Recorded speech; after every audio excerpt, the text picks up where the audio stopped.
Hey y'all, so I am back. This is my review for the Real Housewives of Potomac, season 9, episode 15.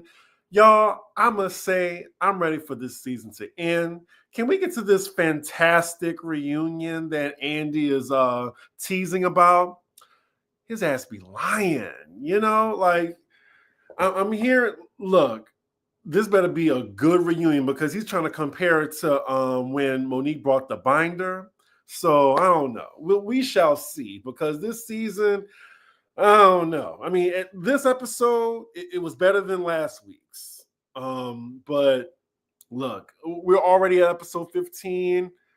What? Salt Lake City, they only got 16 episodes. So I'm guessing Potomac, they got maybe 18 episodes. That's what I'm assuming. Anywho, let's get into this one. So we open this episode with a montage of what the ladies are doing.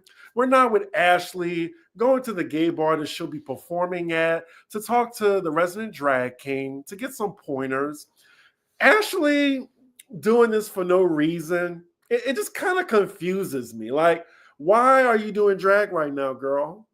Like, what's going on? What's the correlation? Like, are we taking this on the road? Like, is this a new venture? Is this just like a plot line for you? Questions that need answers. Next scene, we're finally at Kay's actual business, and she's being visited by Giselle.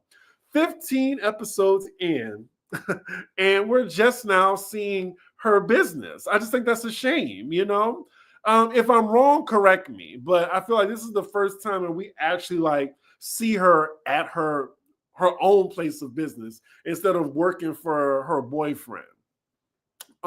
Wendy is arriving too, but she realizes she has a flat tire outside. She's on the speakerphone with a representative from roadside assistance, and he tells her that her plan has expired. Now, I was laughing, but to be clear, y'all, her insurance didn't expire.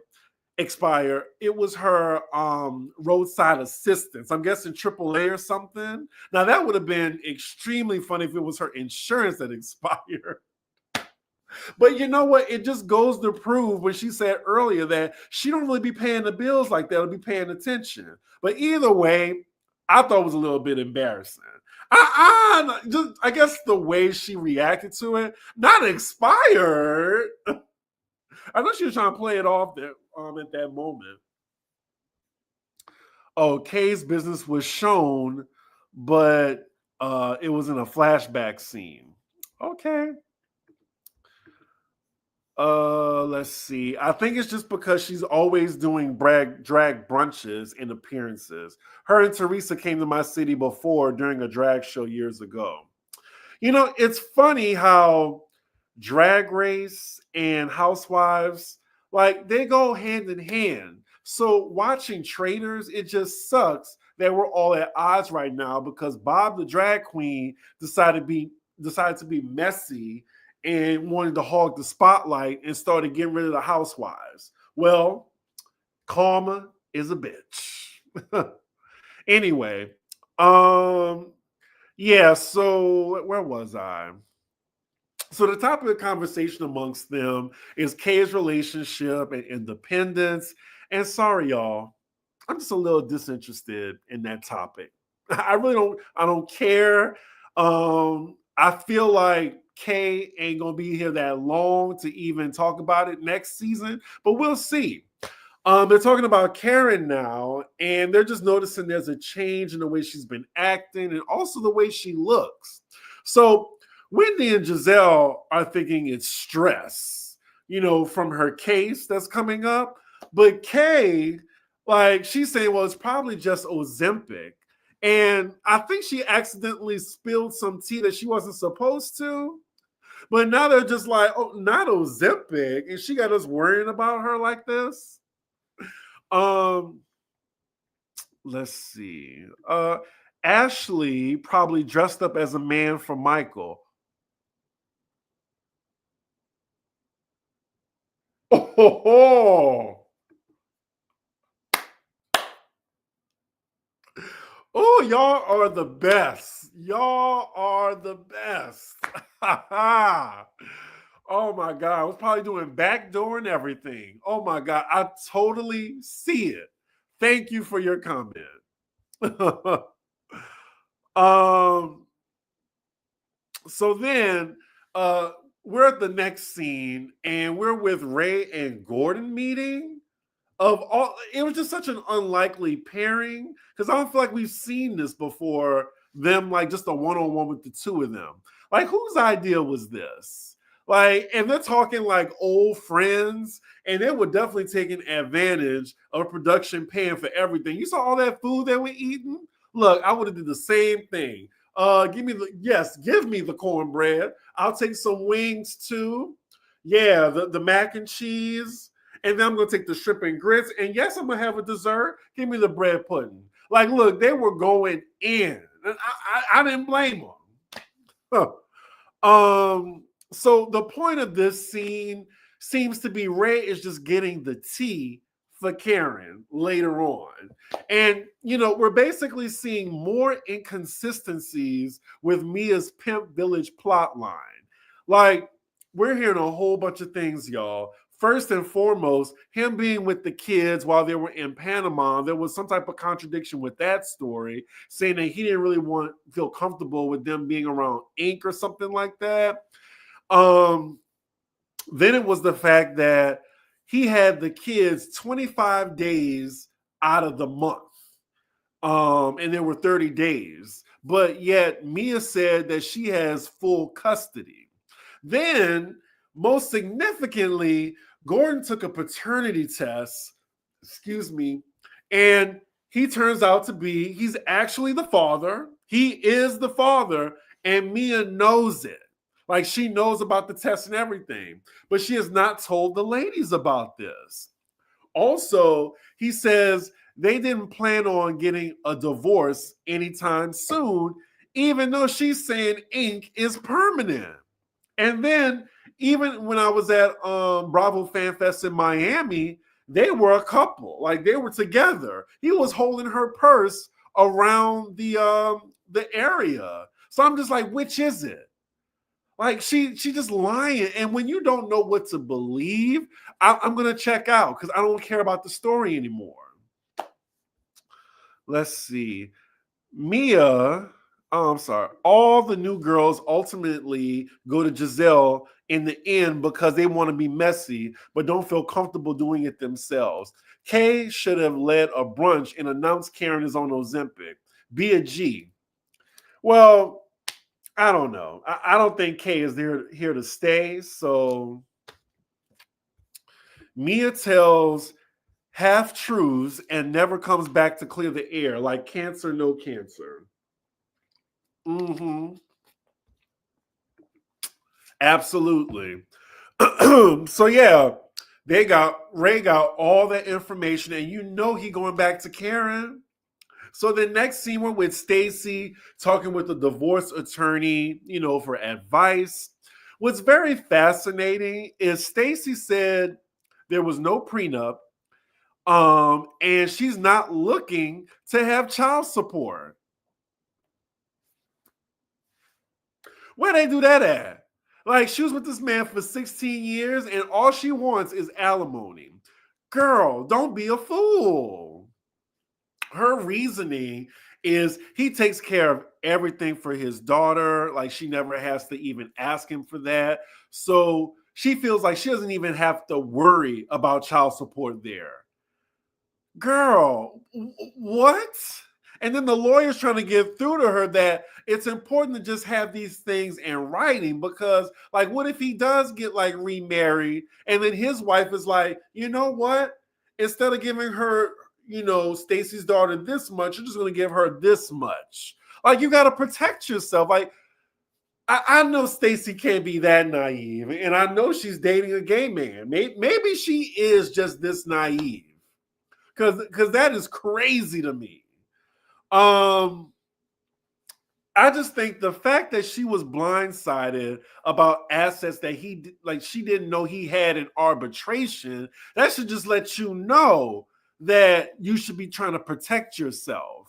What do y'all think in the comments? Because I'm just so confused. Like, and you didn't get a prenup?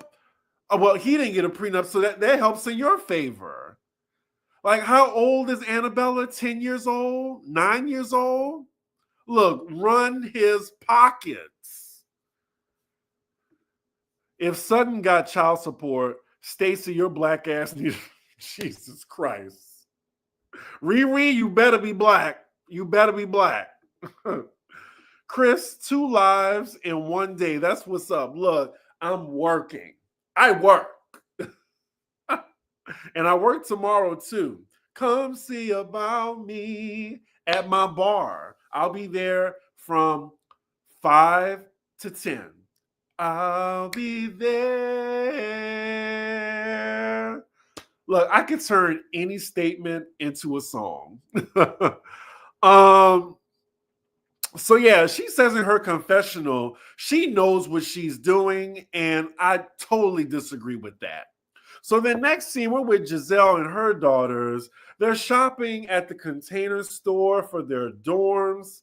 I'm sorry, y'all, but we're gonna take it back to when I was doing edited reviews. Fast forward. Next scene, we're with Stacey and TJ now. They're on a brunch date. TJ brings up that they don't do anything. And I'm just like, well, y'all definitely ain't having sex. So good observation, Einstein. And she says it's because, she's still married technically. And, I guess he means when they don't do anything, like it's more so they're just hanging out. They're not traveling together or something like that as like a boyfriend and girlfriend would.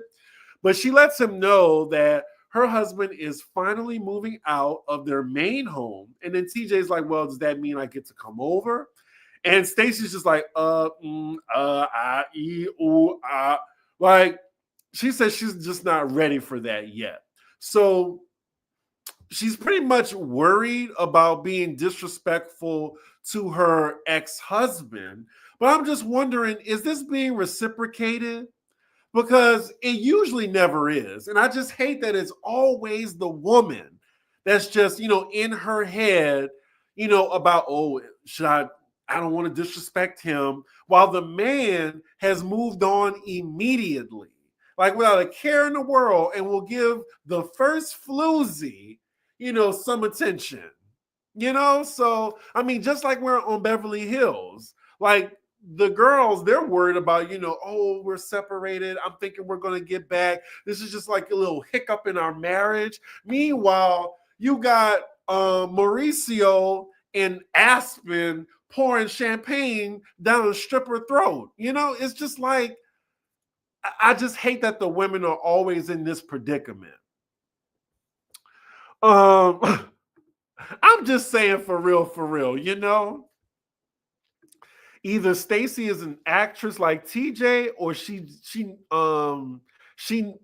I guess she's delusional, not needs delusional. TJ knows he don't want none of Stacey. His eyes are on her prize, and especially with that soap opera answer, trying to get some tears to fall out. Oh yeah, let's get to that. TJ looks like Don Lemon in drag. Y'all funny. Y'all are funny. But I will say, on the other hand, maybe Stacey isn't ready for another serious relationship.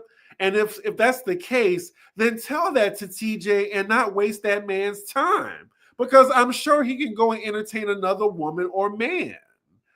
So then TJ feels like she's hiding him, and he wants Stacey to say that they are dating. I tend to sleep with people that I'm dating, but I don't know what they're doing. But he also wants her to let her husband know that they're dating. And for him, it's like a signifier that she's moving on. And I feel like she really isn't ready for that. And I think that she feels the pressure. So then TJ apologizes if he made her feel that way.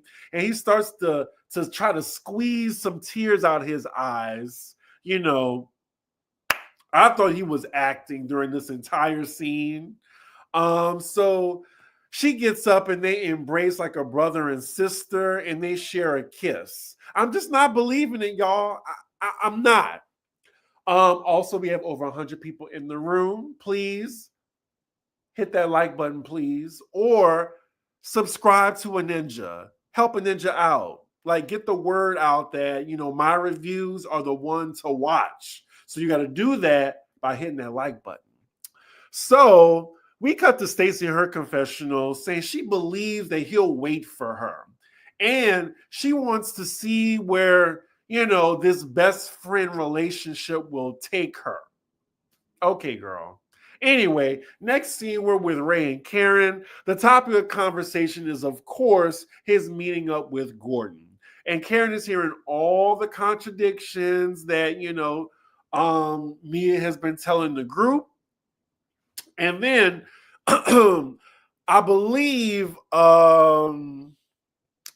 like when she hears this information, Karen is just gagged by it and she's just tired of it, like all of us, because it's just like, I feel like she's trying to use the ladies for their sympathy towards her. Like they really think she's going through it, but like I would call it lying. Like she's leaving out details. And I'm just like, well, why didn't you say that when you told them this? Like, oh, I don't know the paternity of my child, but I feel like if Karen, and I'm getting ahead of myself, but I feel like if Karen didn't call her out, she still wouldn't have said anything. I like she wanted to say it was a week ago. Bitch, you lying. Anyway, see, I agree with this, Mani. He wants a title, but no peen involved. Like, out of my face, giving Walter vibes. We see each other on that. Yes. Can we just give some claps for Ray? He told that is what you do. That is how a house husband clocks in. He don't get no women mess, but he definitely brings the information. I love it. Thank you, Andrea. $ C Diggy 1. It sounds like TJ was hired to be her love interest because her husband refused the film. I don't know about that. Hopefully, I don't think she's that diabolical. Or is she? Excuse me. Anyway, next scene, it is the day of Ashley's Drag King performance, and the ladies are arriving at the gay bar. Now, they're in DC, I'm assuming, and I actually have not heard of this place called Shakers. Gays in the chat that live in DC, Potomac area, the DMV, whatever. Let me know where Shakers is because, I've been around DC in pretty much all the clubs. I've even been to Firehouse and The Mill where they had those fish plates. Yes, I said fish plates. So let me know where Shakers is if you know. So it's just Kay, Giselle, and Wendy. Kay is saying, talking about her relationship, that, it's affecting her relationship being on the show. And it feels like when she moved in with him, he had this expectation that she would definitely lean into the housewives role where, she'll be working at his place, or, she'll be at home cooking for him, but it's anything but that. Like she's actually more out and about with the show. And then top that off with him not wanting to film with her. Well, he doesn't really want to be on camera as much. But I really think she has to ask herself, is the show worth it? Because I don't know. I just really don't see Kay being a part of season 10. Like they gave her shot, and so far this season, I'm just not impressed. And we got 3 episodes to go, at least 3. But yeah, I see her being a 1-season wonder. Chris, hope you staying warm in these NYC streets. Every time the client tells the attorney they know what they're doing, instead of the attorney, you have a fool for an attorney. Oh, it's in Baltimore? Okay. Thank y'all for looking it up for me. I expected Rob Dixon to perform as a king, so imagine my surprise. Y'all ain't right. Okay, I seen the first 7 minutes of the next episode, and Ashley did her thing for a white dude. Huh. Kiarna ain't bringing nothing. The clock is ticking, Kay. Oh, damn. Not goodbye, Kiarna. Goodbye. Do we blame K Man for not being on camera? Who wants to see him? For real, it ain't like he fine. So then, next we see Ashley arrives in drag with this slick back wig. It's not really giving masculine to me. Maybe when she start performing. I haven't seen the first 7 minutes yet. We're back with the ladies talking, and Karen is there, and now Giselle tells her they've been worried about her. They're just checking in. Then she says, she just blurts out, well, Kay, tell us you're on Ozempic. It was a record scratch for a moment. Karen definitely didn't see that coming. And I'm just like, damn, Giselle. But here she go being a producer again, so I'm not surprised. But then Karen says, like, this is her way to get out of it. She says that she is pre-diabetic because it runs in her family. She is on semaglutide, which is basically Ozempic. So she's only taking it for preventative measures. Sure, Jan. Sure. Like, how convenient that she's pre-diabetic. I don't know. I don't know. And we see Karen's what am I trying to say? We see her track record for telling the truth, being, the video is out. But anyway, Mia and Jacqueline arrive, both looking like prostitutes. Karen then wants to talk to Giselle one-on-one to tell her everything that Ray reported to her because, Giselle, she's going to tell this tea later to the other ladies. But, when she hears this, she is flabbergasted and says Mia has been lying the whole time. Now that she knows this info, of course she's going to bring it up later to Mia in front of everybody. Not Kay's big ugly. I don't think he's attractive, but she's happy. She is happy. I think she is showing that she is still in love with her ex-husband. And like you said, these men don't care that be given that address out so fast, calling in some TWAT. I think this is a perfect. I know what you mean. I almost gave myself a stroke trying to read that, but I get what you mean. I'm mad you said that so casually, Chris. We see Mia and Jacqueline arrive, both looking. They did though, didn't they? They looked like they were like fresh off the clock, and just meeting them at the gay bar. So then Giselle and Karen, they go back to the other ladies. Giselle immediately confronts Mia and accuses her of lying. Mia says, y'all are my friends. Why y'all believing Gordon? And Giselle says, because you're a known liar. The other ladies was like, oh, facts are facts. That's what I got to say to that. So then I'm just like, well, the ladies then take the conversation outside. My thing is, why wouldn't they believe Gordon? Because Mia lies all the time. And I feel like it's just not fair how anytime Gordon says something that's disparaging to Mia, he's just manic. That's the excuse. That's Mia's excuse. But yeah, the ladies go outside, take the conversation. Mia and Karen immediately start to go at it. Mia, of course, is going for the obvious like, jabs, the DUI, the cheating. We cut to Giselle's confessional. She's like, okay, we all know Karen. She hit a tree. She has a case coming up. And we know she doing her thing on the side. What else? What else is going on? That was so unintentionally funny how Giselle even carried that situation out. Yeah, we know Karen is cheating. Film at 11. Is water wet? But then Karen then confronts Mia with all her information that was, told to her by Ray in front of the other ladies. And here comes Mia's representative when saying that she wasn't ready to reveal the paternity test to the other ladies, meaning that Jacqueline knew about the paternity test. She knew too. So how long did they know?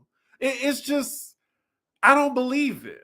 Like, get these scamming lying floozies off my TV. I'm tired of it. I'm tired of it. For real, for real. And then Jacqueline said, well, he did a home kit. What the fuck is that implying? So you're saying that, oh, well, it might not be 100% accurate? That's why it's just like you playing with your kids for a plot line. That is despicable. They're gonna see this one day. Man, and just lying, and for what? Ugh. As she should be. As she should still be mad. I will call you out every second I get. No, you said that about my daughters and allegedly called them little hoes or something like that along the lines of that. No, I'm gonna stay on your neck for the rest of the season. I mean, so Gordon seems extremely self-aware. Mia is clueless. Exactly. Not for nothing, Jacqueline did more than Kay and Wendy this season. And low key, she also was in every episode getting those craft served. I'm going to move on. Mia probably big mad because she was planning on dropping that. Yep, exactly. She was going to save that for the reunion. That's why she's so mad. Was it you or Alex that called out Mia for lying at BravoCon? Bravo could have rolled that footage to show Mia be lying. That was Alex. He asked Mia directly, "Are you going to get your story straight this season?" And clearly, like Alex called it ahead of time. So, yeah, Giselle then calls out Jacqueline for knowing, and then Jacqueline says, "Well, I just found out 2 days ago." We don't know if you're telling the truth, heifer. It's just, it's just the lies, the lies, the lies. I can't take it anymore. And amongst all the back and forth, Mia walks away back into the club, and then we're hit with a to be continued yet again. I mean, at least this episode was better than last week because I was tuned in around the end. And I love that Ray went back to Karen to tell all this tea that he heard from Gordon. I believe Gordon. I believe it. Who do y'all believe? Do you think Gordon is telling the truth? Because I don't like that Mia always resort to him being out of his mind whenever he says something that doesn't favor her character. For real.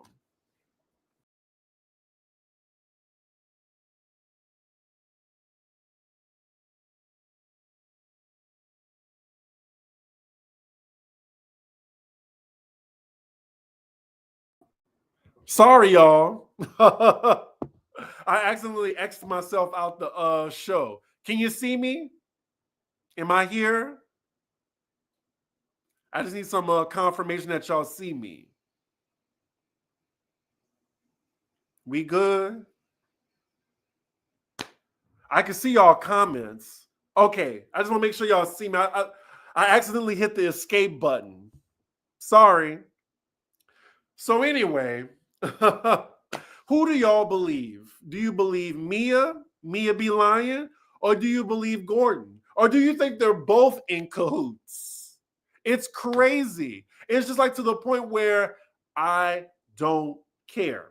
I don't care anymore. So it's just like whenever I hear Mia's storyline or she like crying or whatever, I don't believe it. That's why I just like to bypass it. Anywho, y'all, I give this episode, it was significantly better than last week. So I'm gonna be genuine. I'm sorry, generous. I'm gonna be generous. It's been a long night. It's been a long day, actually. But yeah, I'm gonna be generous and give it a 7 out of 10. 7 out of 10 episode. As far as the online shenanigans that's going on, like Mia's trying to explain herself, I don't give a shit. I'm not gonna report on it. I'm reviewing what I'm seeing right now, and I'm seeing that you lying. That you lying. Also, I need to Watch What Happens Live with Keke Palmer because I love her. I love her so much. I heard that she was given so many sound bites on Watch What Happens Live. And congratulations to her, SZA, and Issa for having the #1 movie in America. Black women for one of them days or something like that. I got to go see it. Okay, wow. You said it was an 8 out of 10 episode? That's good to hear. Well, hopefully they keep this same momentum, and I can't wait to see what the ratings look like. Because last week they were like, really low. It was like a series low. I'm thinking it was because of like the playoffs going on right now. It's going on at the same time. Whew. But okay, y'all. I just did 2 episodes back to back. If you have not seen my Salt Lake City review, I did it first. Go check that out. Support the kid. So yeah, tomorrow I will have hopefully my Married to Medicine review early in the afternoon. So with that, make sure you like, comment, and subscribe. And